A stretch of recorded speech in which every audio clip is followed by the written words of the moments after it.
میں نے محترم بشیر قمر صاحب اور ان کی بیگم صاحبہ کی خدمت میں شاہی سلام اس لیے پیش کیا کہ چند سال پہلے ان لوگوں نے اپنی شادی کی سالگرہ کے موقع پر مغل شہنشاہ اور ملکہ کا لباس زیب تن کیا تھا اور اپنے تمام اعزاء و احباب کو چونکا دیا تھا. ان کی تصاویر نے سوشل میڈیا پر دھوم مچا دی تھی. بشیر قمر صاحب زندگی کو بہت خوبی سے برتتے ہیں. سحر انصاری نے کہا ہے کہ جسے گزار گئے ہم بڑے ہنر کے ساتھ، وہ زندگی تھی ہماری، ہنر نہ تھا کوئی. لیکن یہ بات وثوق سے کہی جا سکتی ہے کہ بشیر قمر صاحب جینے کا ہنر جانتے ہیں. انہوں نے ایک بھرپور زندگی گزاری ہے اور اب بھی گزار رہے ہیں. عمر کا اس سے کوئی تعلق نہیں ہے. اس عمر میں بھی بشیر قمر صاحب جوان ہیں. ہم رند خرابات بڑھاپے میں جواں ہیں، زاہد پہ جوانی میں جوانی نہیں آتی. لیکن ٹھہریے، شاید میں یہ شعر غلط پڑ گیا. بشیر قمر صاحب تو اب بھی جوان ہیں. پاکستان کے مائناز سائنسدان ڈاکٹر سلیم الزماں صدیقی سے طارق عزیز نے اپنے ایک ٹی وی انٹرویو میں پوچھا تھا کہ آپ اس بڑھاپے میں اتنا کام کیسے کر لیتے ہیں؟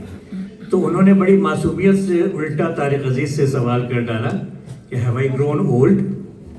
تو بشیر قمر صاحب کے بارے میں بھی ہم یہی کہہ سکتے ہیں. بشیر قمر صاحب ان کے بارے میں ہم یہ کہہ سکتے ہیں کہ تو اسے پیمان ہے امروز و فردا سے نناب، جاویداں پہ ہم دواں ہر دم جواں ہے زندگی. تو میرے لیے بڑے اعزاز کی بات ہے کہ بشیر قمر صاحب نے مجھے اپنی کتاب ارض مقدس پر کچھ کہنے کے لیے دعوت دی. ایک کتاب کی مقبولیت کا اندازہ اس بات سے لگایا جا سکتا ہے کہ اس کتاب کے بارے میں کتنی باتیں ہوتی ہیں. آج کل پورے امریکہ کے اردو داں طبقے میں اس کتاب کے چرچے ہیں. سوشل میڈیا پر اس کی گھن گرج سنائی دیتی ہے. ڈیلس اور ہیوسٹن میں اس کی تقریبی رونمائی ہو چکی ہے. آج نیو یارک میں ہم اس کتاب کی پذیرائی کے لیے جمع ہیں اور آئندہ نیو جرسی اور کیلیفورنیا میں اس کی نقاب کشائی ہوگی. ارض مقدس سے پہلے بشیر قمر صاحب کی 2 کتابیں عکس قمر اور گفتار قمر شائع ہو چکی ہیں، ورنہ وہ نہ صرف فلسطین اور ہندوستان بلکہ پوری دنیا کی سیر کر چکے ہیں. یہ عالم شوق کا دیکھا نہ جائے. ان کی سیاحت کا یہ شوق دیکھ کر مولانا حالی کی مسدس کا یہ شعر یاد آ جاتا ہے جو انہوں نے مسلمان سیاحوں کے متعلق لکھا تھا کہ تمام ان کا چھانا ہوا بحر و بر تھا، جو لنکا میں ڈیرا تو بربر میں گھر تھا. تو بشیر قمر صاحب کا بھی گھر تو نیو یارک میں ہے، مگر ان کے ڈیرے کبھی جنوبی امریکہ کے برساتی جنگلوں میں، کبھی مشرق بعید کے بدھ بخشوؤں کے مندروں میں، کبھی افریقہ کے صحراؤں میں اور کبھی یورپ کے کلیساؤں میں ہوتے ہیں. وہ جہاں جاتے ہیں اس جگہ کے ماحول میں رچ بس جاتے ہیں، اپنے آپ کو ایڈجسٹ کر لیتے ہیں، وہاں کے لوگوں میں گھل مل جاتے ہیں اور جب واپس آتے ہیں تو ایک داستان ساتھ لے کے آتے ہیں. اسرائیل کا سفر کرنا کوئی آسان کام نہیں تھا. ہم پاکستانی اسرائیل کے نام سے ہی بھٹک جاتے ہیں اور کانوں کو ہاتھ لگاتے ہیں. بہت کم پاکستانی اسرائیل جاتے ہیں.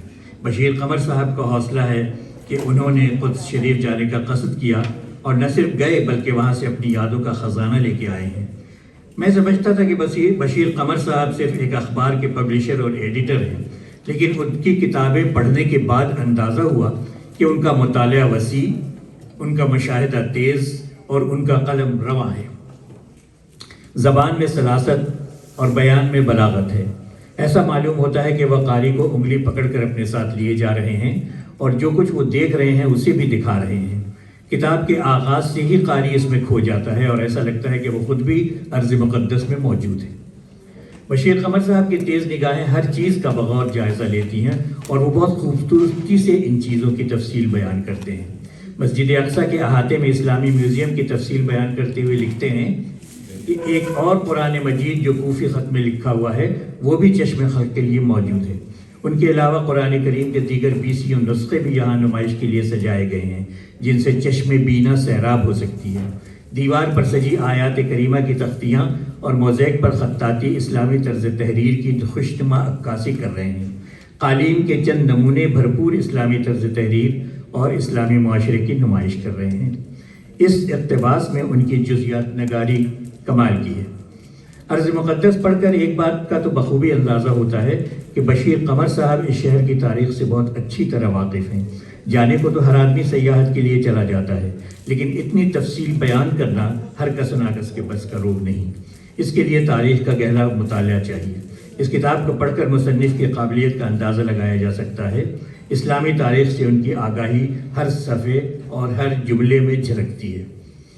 حضرت عمر کے دورہ بیت المقدس کا تاریخی واقعہ بھی انہوں نے بیان کیا ہے، جب وہ شہر کے دروازے پر اس حال میں پہنچے تھے کہ غلام اونٹ پر بیٹھا ہوا تھا اور آپ رضی اللہ تعالیٰ عنہ اونٹ کی نکیل تھامے پیدل چل رہے تھے۔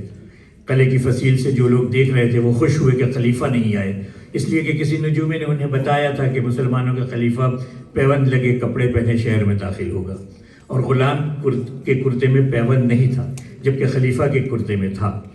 پھر کسی نے یہ کہہ کر ان کی خوشیوں پر پانی پھیر دیا کہ اے قدس نشینوں شاد نہ ہو، یہ ناقہ سوار امیر نہیں، پیوند لگا کرتا پہنے فاتح تو خرامہ پا آیا۔ بشیر قمر صاحب نے وہ واقعہ بھی بیان کیا ہے جسے جب حضرت عمر نے گرجا گھر میں یہ کہہ کر نماز پڑھنے سے انکار کر دیا تھا کہ اگر آج میں نے یہاں نماز پڑھ لی تو آگے چل کر مسلمان اس بنیاد پر اس گرجا گھر کو مسجد میں تبدیل کرنا چاہیں گے، یہاں ہمارے خلیفہ نے نماز پڑھی تھی۔ اور ان کا یہ فیصلہ کتنا صحیح تھا اس کا اندازہ ہم اس بات سے لگا سکتے ہیں کہ جس جگہ انہوں نے نماز پڑھی تھی وہاں بعد میں مسجد بنائی گئی جو آج بھی مسجد عمر کے نام سے قائم ہے، اور اس کا ذکر بشیر قمر صاحب نے اپنی کتاب میں کیا ہے۔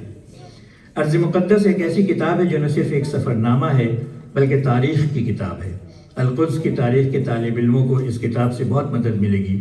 ہم لوگ اس کے بارے میں صرف اتنا جانتے تھے کہ یہ پیغمبروں کی سرزمین ہے، ہمارا قبلہ اول ہے، حضور اکرم صلی اللہ علیہ وسلم یہیں سے معراج پر تشریف لے گئے تھے اور بس۔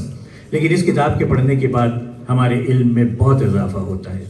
ابھی بہت کچھ کہنے کو دل تو چاہتا ہے مگر وقت کی پابندی کی وجہ سے ختم کرتا ہوں۔ بشیر قمر صاحب کو اتنی کارآمد کتاب لکھنے پر مبارکباد۔ آج ہمارے پیارے دوست سردار نصر اللہ صاحب سے میں نے گزارش کی تھی کہ مجھے ایک تقریر لکھ کے دے دیں، لیکن وہ کہنے لگے میں بھی تقریر نہیں لکھا تو میں آپ کے لیے کیسے لکھوں۔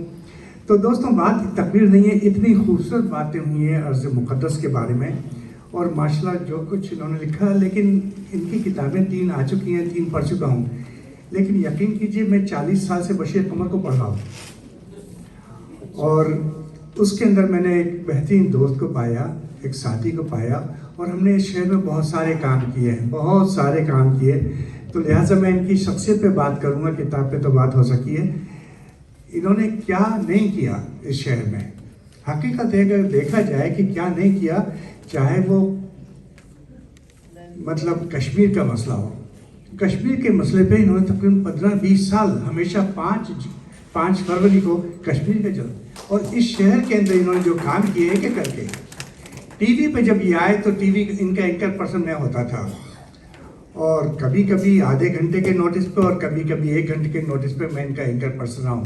تو حقیقت بشیر قمر کا ساتھ اس طرح میرے ساتھ رہا ہے کہ صبح شام بات چیت، اس میں ہمارے کچھ اختلاف رہتے تھے، یہ بہترین ایک طریقہ ہمارا رہا کہ ہم نے ایک ساتھ اس شہر میں قدم رکھا، پلے بڑھے اور وہاں تک پہنچے۔ تو چند دوست جو ان کے بڑے قریبی ہیں، جیسے سردار نصر اللہ، وہ ایک کچن کیبنٹ ہوتی ہے، کسی بھی بڑے آدمی کے 4-5 دوست اتنے قریبی ہوتے ہیں کہ جہاں بیٹھ سکتے ہیں، ہنس سکتے ہیں، بات کر سکتے ہیں، crack a joke and enjoy. تو شاید میں ان خوش قسمت لوگوں میں سے جہاں بشیر قمر صاحب کو گارڈز آن کر کے بات نہیں کرنا پڑتی، تو چند واقعات میں ان کو ضرور بتاؤں گا۔ یہ بڑے ماشاءاللہ ایک زمانہ ایسا بھی تھا، تو آج تو شہر میں ماشاءاللہ بہت بڑے اچھے لوگ اسپیکرز موجود ہیں، لیکن جب ہم کوئی تقریب کرتے تھے تو ہمیں 4-5 تقریریں لکھ کے دینا ہوتی تھیں۔ اس میں بشیر قمر صاحب ایک واقعہ ہے کہ بشیر قمر صاحب کو بھی ایک تقریر لکھ کے کسی کو دینی تھی۔ یہ تقریر لکھ کے جب انہوں نے کسی کو دی، اس کے بعد یہ بھول گئے، یہ خود گئے اور تقریر کر ڈالی۔ اب جن صاحب کو تقریر کرنی تھی وہ میرے پاس بلبلاتے ہوئے یہ کیا ہوا وکیل بھائی دیکھیے یہ، لیکن میں نے کہا دیکھو بھائی اسٹیج پہ جانا آسان نہیں ہوتا، تم جاؤ اور بولو اور جہاں اٹک جاؤ پاکستان زندہ باد کہہ دینا، یقین کرو۔ تو وہ جہاں اٹکے پاکستان زندہ باد کا، لیکن ان کو شکایت رہی بشیر قمر کہ دیکھو یار میرے ساتھ، لیکن بشیر قمر بخود ایسی بات نہیں تھی، بھول گئے۔ ہم لوگ بھول جاتے ہیں کیا۔ تو میں آپ کو بتاؤں کہ ایک سدا بہار شخصی جس کے ساتھ میں نے ایک بہت پیارا وقت گزارا، بہت ساری باتیں، میں شعر و ادب کی طرف نکل گیا، یہ معاشرہ سیاست میں رہے، لیکن کوئی دن ایسا نہیں گزرا کہ یہاں لوکل سیاست ہو، یہاں قائد اعظم کا دن ہو، کشمیر کا دن ہو، پاکستان کا دن ہو، کوئی چیز پاکستان سے زیادہ اہم نہیں۔ بلا شبہ ہمارے سامنے بہت سارے وزراء آتے تھے، بہت سارے سفیر آتے تھے، اور ہم نے بہت سارے الٹے سیدھے بھی پروگرام کیے جس پہ ماشاءاللہ ہمارے بہترین گانے والے بہترین یہ، لیکن حقیقت یہ کہ سب کے پیچھے بشیر قمر کی محبت رہی تھی. وہ محبت تھی پاکستان سے، وہ محبت تھی اس کلچر سے، وہ محبت تھی اس کمیونٹی سے. تو بہت دفعہ ہم دیکھتے ہیں کہ جو ہمارے سینئر لوگ تھے، ڈاکٹر شفیع بیزار ہوئے یا ڈاکٹر جان ہوئے، تو ان کو ہم کمیونٹی بلڈرز کہتے تھے. یقینی طور پر انہوں نے کمیونٹی بنائی، لیکن اگر اس کمیونٹی کو کسی نے پالش کیا تو وہ بشیر قمر ہیں، جنہوں نے بڑی عزت کے ساتھ محبت کے ساتھ اس کمیونٹی کو سنبھالا، یہ بھی کیا.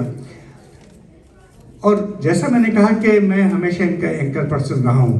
سردار نصراللہ صاحب آپ اس بات کے گواہ ہیں، آپ بھی میرے ساتھ رہے، اور کہاں جمال محسن شاید چلے گئے، ہمیشہ یہ اپنی باری پہ ایسے ہی کرتے ہیں.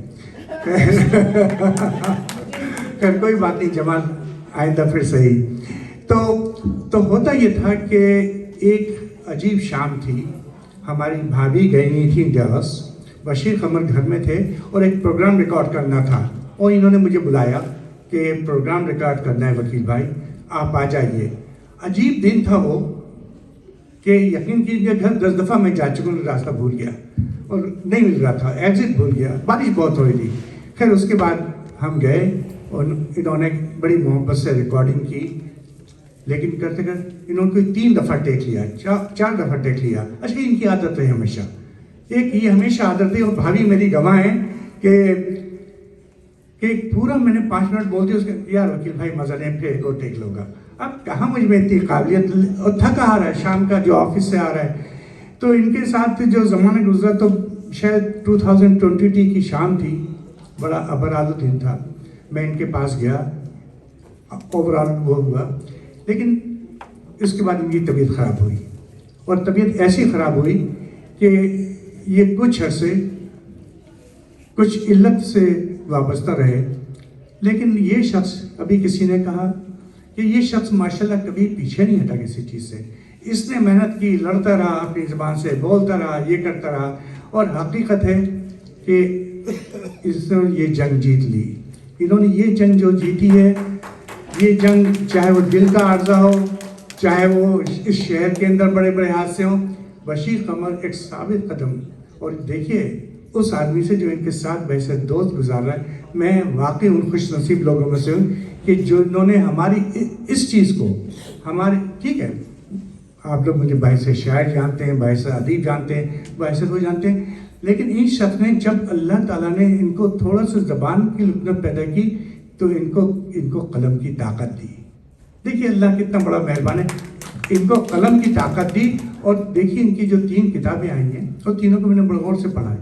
اور حقیقت ہمارے ایک بہت سینئر ہوتے تھے، آپ لوگ جہاں قمر علی عباسی، انہوں نے پتہ نہیں کوئی 30 سفر نامے لکھے ہیں، اور ماشاءاللہ بہت اچھے لکھتے ہیں، ماہر تھے. اب جب میں بشیر قمر کی عرض مقدس پڑھی، اس کے جو نکات پڑھے، اور بہت سے لوگوں نے اس قاری کو ساتھ لے کے چلتے ہیں، لیکن جو منظر کشی ان کی ہے، جو ان کی منظر کشی ہے، چیزوں کو لے کے آنا، اٹھک بیٹھک کرنا، ڈرائیور کی بات کرنا، کافی پینا، یہاں سے لے کے وہاں جانا، بخدا ایسا لگتا ہے کہ یہ ادیب کہاں چھپا ہوا تھا ہمارا یار. بہت بہت مبارک ہو یار دوست، زندہ باد.